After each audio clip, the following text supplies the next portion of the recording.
Thank you very much, Richard. Our next speaker is Jill Mcguire. She has worked at NASA Goddard since the beginning of 1992, and she currently supports the Satellite Servicing Capabilities Office as the Robotic Refueling Mission Project Manager. She started working in satellite servicing in 1998 when she began supporting the Hubble Space Telescope Development Office. Ms. Mcguire holds a master's in applied physics from Johns Hopkins, another master's in engineering management from the University of Maryland University College, and that's in addition to her undergraduate work in mechanical engineering at the University of North Dakota.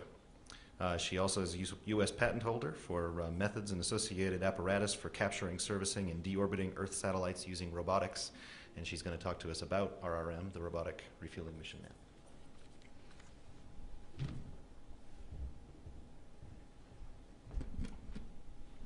Thank you, George. So as George said, my name is Jill Mcguire. I am the Robotic Refueling Mission Project Manager, and I do support the Satellite Servicing Capabilities Office at NASA Goddard Space Flight Center. I'm going to talk to you today about how our payload, or the Robotic Refueling Mission, supports the Satellite Servicing Capabilities Office technology demonstration roadmap, as well as I'm going to go into a little bit of an overview of RRM and what we've accomplished, and I'll show you what I think is a pretty cool on-orbit video of what we did on orbit over the last year on the International Space Station, and then I'm going to close with showing you how we plan to expand and continue operations on the International Space Station over the next year. Actually, before I move off that slide, you guys are probably wondering why this is called the Robotic Refueling Mission. There's an astronaut in that picture. Anyway, that is, we had the privilege of launching on the last shuttle flight, and the astronauts had to do an EVA to remove RRM out of the shuttle payload and install it on the SPDM temporary platform. So that is a picture during the translation from the shuttle bay, and you can see the EOTP platform right on the left side of the screen there, where the astronaut is maneuvering the payload to. So satellite servicing capabilities. How are we benefiting human exploration? Really, our goal in the Satellite Servicing Capabilities Office, again, is to develop technologies that can be used to enable future human exploration. And robotic refueling is just one of those technologies that we're developing. We're looking at a lot of rendezvous and sensor capabilities and other types of capabilities that can enable the construction of Earth departure stages so that you can make your transit time shorter. We're trying to enable construction and self-maintenance of long-duration habitats so that you can enable those long-duration stays further out and to meet the exploration goals of NASA. Also to enable in-situ research utilization to help crew produce the resources needed when they're on the planetary surface, as well as to facilitate the return voyage. So again, developing robotic technologies is just one small part of what we're trying to do within the Satellite Servicing Capabilities Office. So again, we're trying to help build the national and commercial sectors to accomplish their goals by anomaly recovery, instrument upgrade, life extension. If any of you have ever had the privilege of listening to Kay Sears speak, who's the president of Intelsat, who happens to be the worldwide leader in communications satellites, she talks about how servicing can benefit in their company by giving them more flexibility in their architecture and how they manage their fleet. Gap mitigation for the delays in launches. Also, they've had several failures due to solar arrays or communications antennas not deploying. So being able to recover their satellites by simply unsticking a stuck communications antenna would help them. Also, relocation. There's a lot of satellites that don't make it to their final destination due to launch vehicle failures. So if you've ever heard Frank Sepolina, head of the Satellite Servicing Capabilities Office at Goddard, speak, he talks about the 5 Rs. Well, we've since added a 6th. So we feel that satellite servicing capabilities can do 6 things in orbit: remote survey, refueling, which is the one I'm going to talk to you today about with the Robotic Refueling Mission, repair, relocation, refilling, and replacement. So refilling is the one that we've recently added. There used to be just the 5 that he talked about for the most part. But remote survey, we did a customer, we've actually done a couple of satellite servicing workshops at Goddard over the last few years to do a market survey. Is this technology usable or applicable for future in-space applications? And we found that a lot of customers said, if nothing else, even if you couldn't do a refueling or a repair of our spacecraft, at least go do a remote survey of our spacecraft, fly around it. A lot of the failures, they can't get a good view of what actually caused the failure, what is causing the appendage to stick.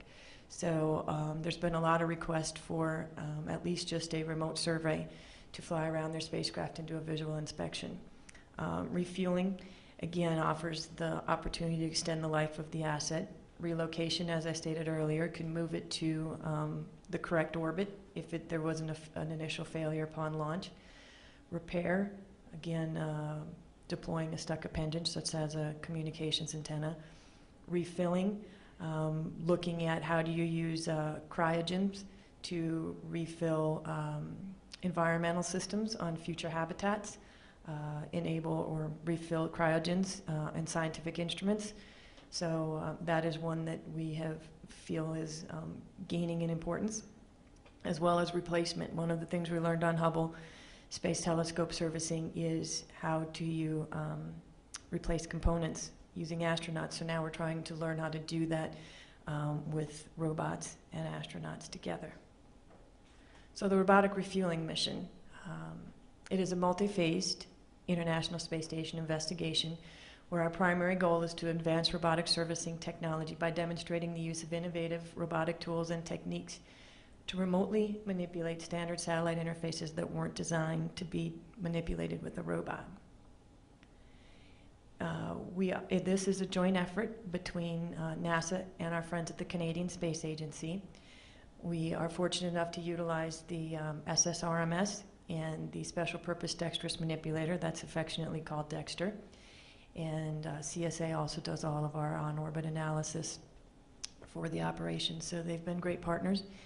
And the RRM represents the first time that the Dexter robot was used for technology research and development, moving it beyond just the generic robotic maintenance that it was originally intended for. I'll never forget one of the first discussions we had at the Canadian Space Agency when we sat down with them and said, here's what we want to do with your robot in space. And they said, our robot was not designed to do that. And we said, don't worry, we're going to build innovative tools to do these type of manipulations. And so I think they've been pleasantly surprised at what we've accomplished using Dexter. Again, just another picture of RRM on the temporary platform. And another statement about why we did RRM. It was developed to buy down risk and give NASA the confidence that the robotic technology does exist today to refuel, repair, and maintain satellites in both near and distant orbits. I liked the quote you had on one of your charts, Richard, that said demonstration in space is one of really the only way to do this. And you know, we can do a lot of ground demonstrations with robots in our labs and tell people till we're blue in the face that this will work. But actually showing them that it works in space is really the key to how you can buy down risk and give them the confidence that you can repair their satellite. So again, I said RRM is multi-phased. The first phase that we've recently completed was, we had 2 main objectives for it. One was to show that we could refuel storable propellants in legacy spacecraft. We did that by showing we could cut wire, manipulate thermal blankets, remove caps, as well as connect to the refueling, the fill and drain valve, and transfer fluid through that interface and then seal that interface. We also successfully took the first steps in showing how you could do a cryogen replenishment by taking apart the components, some typical cryogen interface components. Phase 2, which I'm going to talk to you a little bit more about, is we're going to take the next step in complexity and show how we can now start putting back some of these components that we took apart. How do you, now that you have and open fitting sitting there. How do you attach to that fitting? So that'll be the goal of phase 2. Here's just a quick overview of the RM payload that's on the International Space Station. You can see we house four tools in the front. I'm going to show you a little bit more information on the 4 tools that we have. This is the fill and drain valve that we did the successful refueling back in January. This is some of our spare hardware. We had full redundancy on the payload in case something didn't work the first time. We were going to figure it out the second time. Luckily, we didn't need any of the redundant components that we had on board. We were able to do everything successfully the first time. We have 2 task boards on the side that are loaded with different satellite interfaces. Again, thermal blankets, different types of caps that we wanted to remove, wires that we wanted to cut. There's also a lot of generic spacecraft components that are on there that we used. We did a vision, I guess like just a visual survey, and then we did some ground processing with that data with our vision algorithms, so that in the future, if we want to do these type of tasks, we will have some actual on-orbit data taking into account the realistic shadows that you get as you orbit the Earth. So we were able to plug those into our vision algorithms and with some truth data. So that was a very good experiment. And these task boards that you see here on the side are modular. They can be removed. So on phase 2, we're going to remove this top task board and install a new task board. And again, I'll get into that in a little bit more detail. On the top, you see an open space for a task board, and that we're going to utilize on phase 2. These are receptacles for adapters. Of course, given enough time, our boss can always come up with additional objectives to do. So originally, we were going to fly 4 tools to do refueling, and as we started trying to maximize the use of the payload, we decided that it was better to fly what we call a multifunction tool that can use multiple adapters. So the multifunction tool can pick up each of these adapters, similar to if you were using your socket wrench in your garage and you wanted to change out the sockets. We can do the same thing with the multifunction tool and change out the adapters. And instead of having to have 8 tools, we only need 1 tool and 8 adapters. So that's been it was a very viable option, and we will be using now as we fly additional task boards up. We don't have to fly new tools. We just need to fly new adapters and utilize the tools that we currently have up there. These are the tools that I've been describing. On the bottom is the multifunction tool. Each of our tools has its own set of cameras and lights that focus at the tooltip, so the robot operators on the ground can get an orthogonal view of the workspace. When we do operations, and what you'll see in the video when I show it, is the operators switch quite frequently between the camera views from the tools and like an elbow camera on the arm, or some of the space station cameras that they can zoom in depending on what type of view they want to do. One of the key things we found is during operations is that alignment is key. Misalignments will quickly raise the forces and torques that you're trying to as you're trying to manipulate the hardware. So again, any camera view that you can use to aid in the alignment has been key in our demonstration. Also is the safety cap tool is next. That was used to remove the safety cap tool covering the fill and drain valve. We also use the safety cap tool as another socket. A couple of our adapters, one of the tasks we did was remove some number 10 torque set fasteners. And so the torque set adapter was done with the safety cap tool. We made the torque set adapter have the same interface as a safety cap so that we could grab it with the safety cap tool. So again, we're getting multiple uses out of that tool. We also used it to remove our some small electrical connectors using a SMA cap adapter.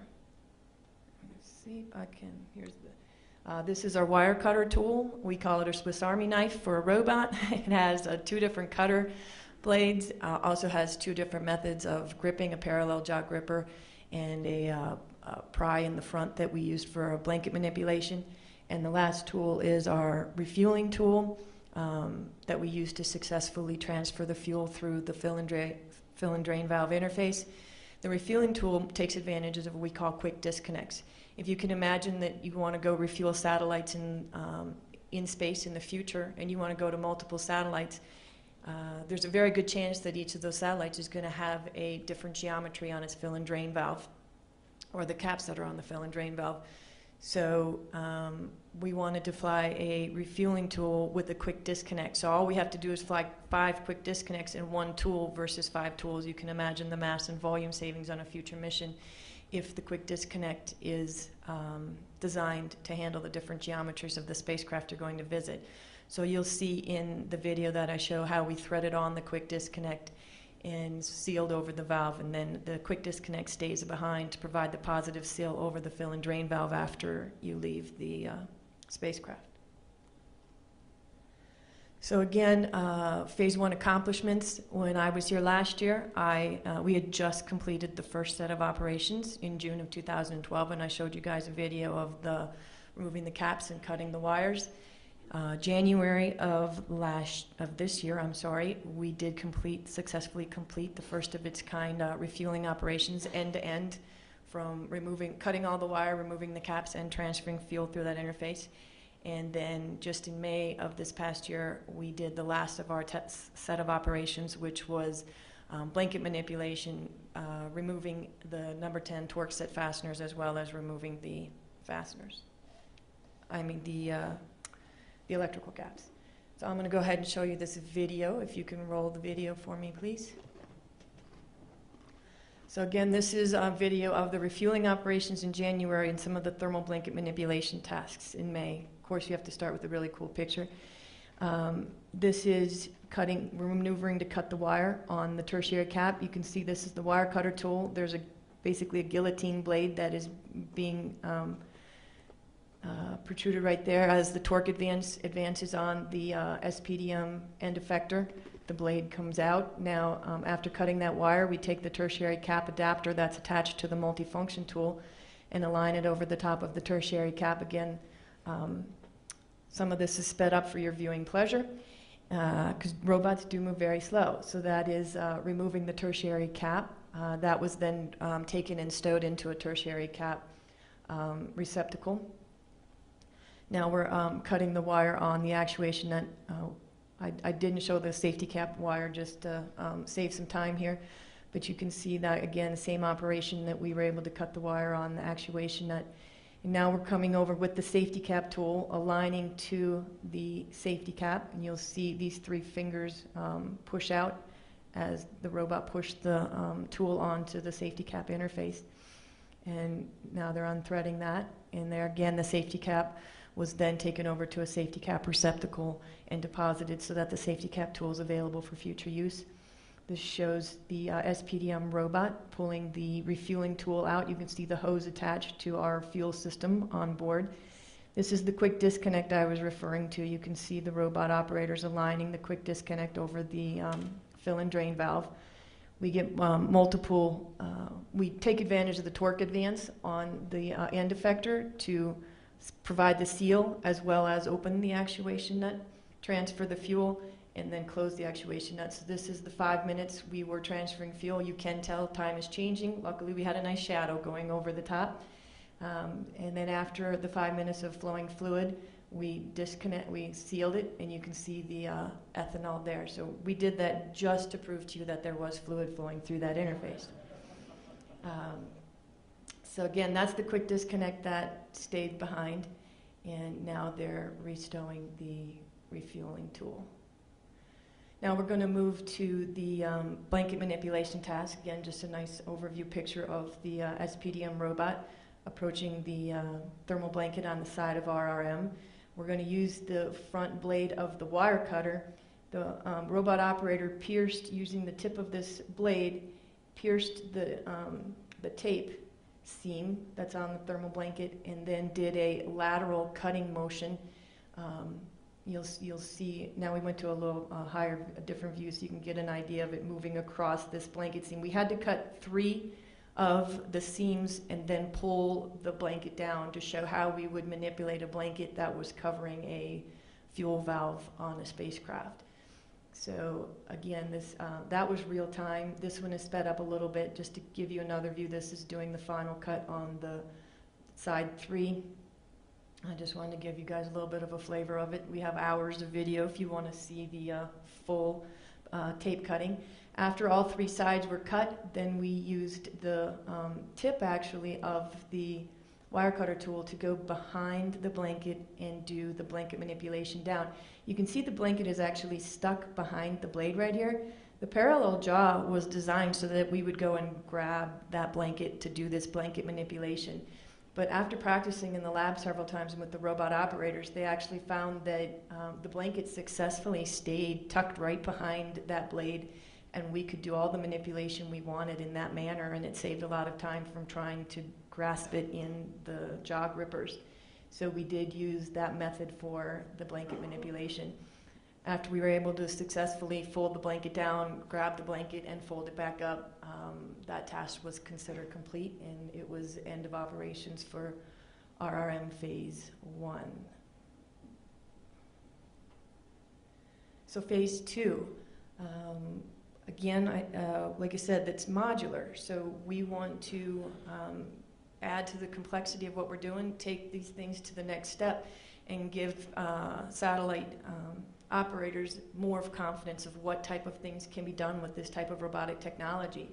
So here is the RRM Phase 1 configuration on the left, and this will be the RRM Phase 2 configuration when we are done doing all of our transfer of hardware. So there'll be a new task board 3 that will be installed on the open task board spot on top of RM. We will replace task board 2 and put in a new task board 4, and I'm going to show you these in a little bit more detail on another slide. And then we're going to install a new Viper tool, which is a fancy name for a robot on a stick kind of thing. One thing we've determined is that from our market surveys with satellite users is you can never have too many camera views. So what if you want to see behind a thermal blanket what's going on, or down into a crevice or something like that. So the idea of being able to have an extendable and articulating tip with the camera on it is very appealing to us. So the visual inspection posable invertebrate robot, which is much easier to say Viper, so I'll refer to it as Viper from here on out, will fly as part of our Phase 2 experiment. And what we're going to do is we are going to extend the camera through a tube, and inside this tube there you can see there's different geometries of the tube, so that we can see if the camera will get stuck along the way during trying to go through different types of interfaces. And then at the end there will be a decision box. So, and inside that decision box there'll be different types of targets that we're going to expect the camera to view, and then have the robot make a decision as to which path to leave. So our Phase 2 hardware is launching on 2 different vehicles. The Task Board 3 is actually currently in Japan, and it's scheduled to launch on HTV4 later this summer. And that will launch on HTV4 with what we call our RRM On-Orbit Transfer Cage, or ROTC, shown here on the bottom. As you've heard people describe how do you utilize space station. One way to get hardware from inside to outside is using the Japanese, JAXA's GEM airlock. We looked at the GEM airlock interfaces, and due to the uniqueness of the hardware that we wanted to transfer out of the GEM airlock, we felt that we needed to build a transfer cage. So this transfer cage will be bolted down to the GEM airlock slide table by the IVA crew, and then our hardware will get mounted on top of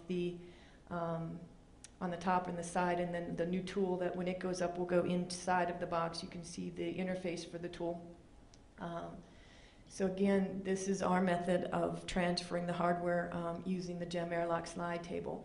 So both the ROTC and Task Board 3 will go, like I said, on HTV4 later this summer, and then hopefully we'll start operations early next year. On Task Board 3, here's where I said is really where we're going to take the next step in challenging what we can do with the robot. We have electrical connectors on board. We're going to show that we can remove a standard electrical connector, and we're also going to show that we can install an electrical connector into an open electrical port. And we have a continuity indicator on board.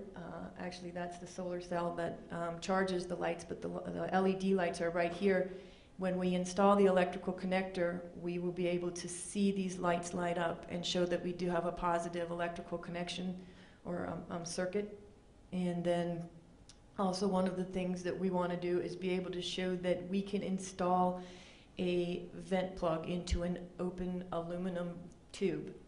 And so once we install this vent plug, it's one thing to just install a plug into a tube. It's another thing to convince people that you are actually sealing around that tube.